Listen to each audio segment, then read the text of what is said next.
Avoir des bébés rapprochés, c'est vraiment... Parfois, on a tendance à dire, oh non, pourquoi tu n'accouches pas vite, tu quittes ça. Pourquoi tu ne fais pas une fois tous tes enfants, tu quittes ça. Sauf qu'on ne vous dit pas ce qui vous attend de faire des enfants rapprochés. C'est vrai que je ne sais pas si c'est plus compliqué quand ils ont comme 2-3 ans avant que tu fasses le prochain. Mais je pense que c'est moins compliqué. Même si c'est compliqué, c'est moins compliqué que d'avoir des enfants rapprochés. Fait que aujourd'hui, on va parler de la difficulté, on va parler des réalités qu'on a lorsqu'on a des mamans, lorsqu'on est des mamans avec des bébés rapprochés, ou bien lorsqu'on a des mamans, on a des mamans avec des enfants jumelés et tout. C'est vraiment pas la même réalité qu'une maman qui a juste un seul enfant. Fait que si c'est une vidéo qui t'intéresse, on se retrouve tout de suite après.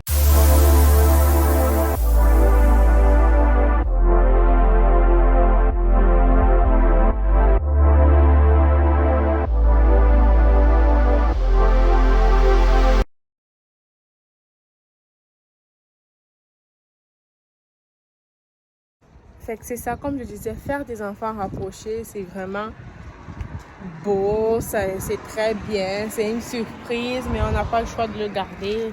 C'est une belle surprise, on est content. Si la grossesse se déroule bien et qu'on a notre deuxième bébé à terme, c'est vraiment une bonne nouvelle.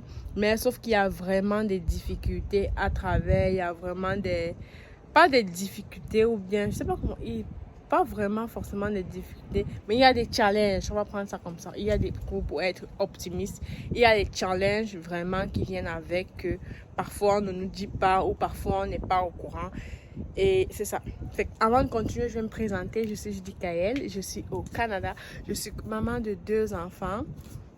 Bienvenue sur la chaîne Entre Parents. Ici, je partage vraiment tout ce qui est astuces, développement, tout ce qui touche le trait avec l'éducation des enfants, tout ce qui concerne la vie de maman, la vie de famille, parents, enfants, adultes, enfants.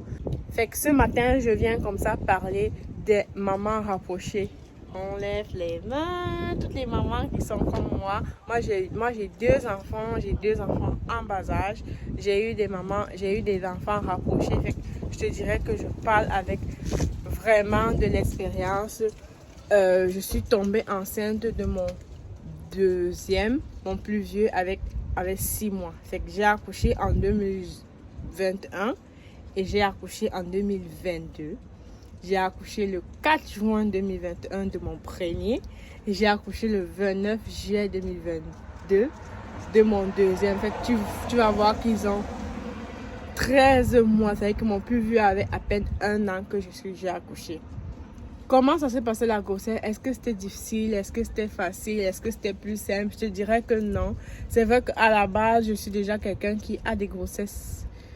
Bref, je vais pas me coller une étiquette, mais avec les 2 grossesses que j'ai eues, c'était pareil. J'ai des grossesses difficiles. Ça veut dire que quand je suis enceinte, c'est vomissement intense vraiment presque à la fin de ma grossesse. Fait que c'est ça. Puis en ayant un autre bébé, c'est vraiment plus difficile. Il fallait m'occuper de mon bébé qui avait juste 6 mois. Fait que c'était encore un tout petit bébé. Puis au même moment, tu es là, tu dois gérer tes maux de grossesse. On s'entend que moi, je suis à la maison parce que papa, lui, travaillait. Fait que je suis à la maison tout seul avec mon enfant. C'est vraiment à moi de gérer la cuisine, le ménage, m'occuper de l'enfant, prendre soin de l'enfant, tout ce qui va avec. Puis c'était vraiment, vraiment, vraiment compliqué. Si tu es une maman et que tu aimerais, ou bien que parfois le plus souvent ça arrive vraiment, ce n'est pas programmé parce que je te dirais les 2 enfants, je te dirais que c'était vraiment pas programmé. Le premier oui, mais le deuxième c'était vraiment, c'est arrivé puis on a fait avec. Fait que si c'est quelque chose que toi tu penses le faire de toi-même, si c'est quelque chose que toi tu as envie de le faire de toi-même, c'est vraiment des choses que tu dois avoir en tête. La première chose que tu dois savoir, c'est que si tu es une maman qui allait ton plus vieux, tu vas peut-être te retrouver en train d'allaiter les 2 enfants au même moment si tu n'as pas eu le temps de sevrer ton plus vieux avant d'accoucher. Est-ce que c'est mauvais? Non. Faut pas te culpabiliser pour ça. Il y en a qui disent que non, c'est mieux d'arrêter parce que le lait va se gâter, nanana, nanana. Mais scientifiquement parlant, les médecins, ils ne déconseillent pas ça. Le corps humain de la femme, le corps de la femme est tellement bien fait que ton corps va s'adapter à ça. Même si ton enfant allait jusqu'à l'accouchement, quand tu vas accoucher, il y aura ce lait spécial pour accueillir ton deuxième enfant. Comme on dit, le premier lait, c'est important. Ton corps va automatiquement le produire. Tu vas voir à un moment donné, même ton plus vieux va un peu baisser vers la fin de ta grossesse. Le plus vieux a tendance à réduire cet été parce qu'il se rend compte que le lait n'est plus comme avant parce que le lait est en train de se transformer pour accueillir le deuxième. Fait que ça ne dérange pas, juste qu'il faut savoir que tu vas te retrouver en train, même si tu n'as pas de jumeaux, même si tu n'as pas deux enfants nés du même jour, mais c'est possible que tu allaites les deux au même moment. C'est pas forcément juste pour les mamans rapprochées parce que même les enfants, il y a les mamans qui ont les enfants de 3 ans ou 2 ans et demi. Pour les mamans qui allaitent vraiment beaucoup, c'est sans jugement. Je vois déjà les gens qui disent quoi à 3 ans? Non, c'est possible. Puis ça, scientifiquement parlant, ça ne dérange pas vraiment à l'enfant tant que la mère est à l'aise avec ce qu'elle fait. On la laisse faire. C'est son corps, c'est son enfant, c'est elle qui décide. Fait que c'est ça. La prochaine chose que tu dois savoir quand tu es maman de bébé rapproché, c'est que tu vas accoucher quand ton plus vieux ne fait pas encore ses nuits. Oui. Fait en plus du nouveau-né que tu dois gérer, tu auras ton plus vieux qui va aussi se réveiller la nuit. Ça veut dire que ils ne vont pas se réveiller au même moment. Donc, quand l'autre va dormir, l'autre va se réveiller. Quand l'autre va se... Pire encore s'ils sont dans la même chambre. Moi, ce que j'ai fait avec mes enfants, c'est que pour l'instant, ils ne sont pas encore dans la même chambre. Mon plus jeune est encore dans notre chambre. Il a son lit à côté. Il dort dans notre chambre. Fait que je vais vraiment attendre le bon moment quand je me rends compte. Comme maintenant, je dirais qu'il fait déjà ses nuits. Il a 8 mois, il va avoir 9 mois bientôt. Puis il est capable de se coucher à 19h le soir et dormir jusqu'à 6h30, 7h. Pour le moment, j'évalue encore est-ce que c'est le bon moment de le ramener parce que ça va être plus difficile si les deux sont dans la même chambre parce que quand tu vas pour le plus petit, si tu as un enfant comme le mien qui a un sommeil léger, le plus grand va se réveiller.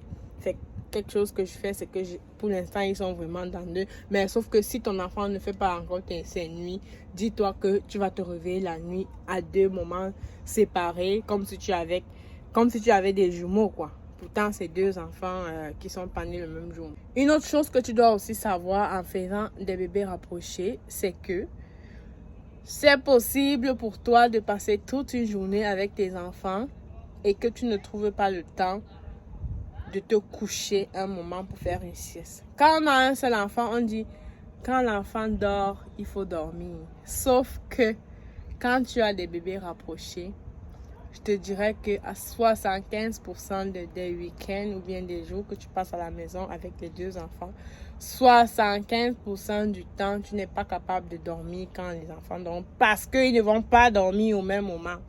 Ça veut dire quoi? Ça veut dire que quand un va faire sa sieste, l'autre va décider que ce n'est pas le moment pour lui de faire la sieste. Ça veut dire que tu gères le plus vieux. Quand l'autre se réveille, c'est l'heure de la sieste. Ça veut dire que tu fais coucher l'autre. Ainsi de suite. Ça veut dire que tu vas te retrouver que tu passes il y a les journées que je passe vraiment toute la journée avec eux. Et puis je n'ai pas 5 minutes ou 1 heure de temps pour me coucher et dormir comme quand j'étais seule. Ou bien comme les journées que je suis seule avec juste un des enfants. Fait que ça, c'est quelque chose que tu dois aussi tenir compte ou bien te préparer mentalement pour ça. Parce que si tu es seule avec tes 2 enfants, c'est ça qui va t'arriver. Une autre chose aussi, c'est que tu vas devoir gérer le conflit de jalousie entre les enfants. Oui, vous allez me dire qu'avec les enfants, tous les enfants, l'arrivée d'un petit frère, c'est pareil. Sauf que parfois, avec les plus vieux, c'est que tu peux l'expliquer, tu peux le parler, et puis il comprend, et puis vous avez une discussion. Quand un enfant il a peut-être 3-4 ans, tu parles. Sauf que quand c'est un enfant de 6 mois, tu vas l'expliquer comment que... Tu vas lui dire oui, mais à l'instant là, il veut que tu le portes, il faut que tu le portes. Mais un conseil que je pourrais donner, c'est vraiment de faire attention à ça. c'est vraiment, je vais faire une autre vidéo où je vais parler de vraiment comment préparer les enfants à l'arrivée du petit frère. Mais sauf que brièvement, ce que je peux vous dire, c'est que c'est vraiment important de donner du temps. J'ai déjà fait une vidéo dessus où je dis c'est important de donner du temps de qualité à chaque enfant individuellement. Éviter faire les activités de groupe entre frères et sœurs, c'est bien, mais c'est vraiment important de faire des activités individuelles avec nos enfants. Si tu n'as pas encore regardé la vidéo, je t'invite à aller regarder. Tu verras vraiment l'importance de faire ça. Fait que ce que j'allais dire, c'est que tu vas t'attendre à ce que ton enfant plus vieux, lorsque le bébé pleure ou quand il a faim ou bien il a sommeil, il est à côté et il ne veut pas quitter. Il veut aussi que tu le portes, et que tu vas être obligé de porter d'un côté et de porter l'autre de l'autre côté. Une autre chose que tu dois aussi tenir compte, c'est que parfois, quand tu veux endormir ton plus jeune et que le plus vieux est à côté, n'arrête pas de faire des bruits. Ça veut dire que il ne veut pas se taire, il ne veut pas s'arrêter, il va continuer à jouer, à lancer les jouets. C'est même le moment où tu veux faire dormir son frère ou sa soeur, que c'est le moment où il a besoin de toi, où il vient te regarder, il veut te parler, il veut donc. C'est un peu... Donc, c'est ça, voilà, en gros, toi, maman, qui pense à faire des bébés rapprochés. Mais sauf que quand ils grandissent, c'est vraiment... Plus comme là, maintenant, mon bébé a 8 mois et demi. Puis mon plus vieux va avoir 1 an, 2 ans en juin. Là, je te dirais que je suis capable de rester le week-end et être capable de faire vraiment des choses parce que je suis capable de les laisser dans le coin de jeu et de les observer en travaillant. Ils sont capables de jouer déjà ensemble, même s'ils ne communiquent pas. Même si par moment, le plus vieux a tendance à le faire mal ou à le cogner et tout. Mais quand même, ça va. Il y a quelqu'un qui m'avait dit au début, quand je venais d'accoucher, que donne-toi du temps. Quand l'enfant aura 6-7 mois, tu vas voir la différence. Vraiment, je suis en train de voir la différence. Au début, je ne croyais pas. Je me disais que non, ça va jamais arriver. Ça va être difficile et tout. C'est difficile pour un moment, mais au fur et à mesure, ça se fait. Fait que donne-toi du temps. Ce n'est pas impossible. C'est vraiment impossible. Tout, c'est l'organisation. C'est tout ce que je voulais parler de ça aujourd'hui. Merci d'avoir regardé la vidéo. On se retrouve une autre fois pour une autre vidéo. Bisous, bye.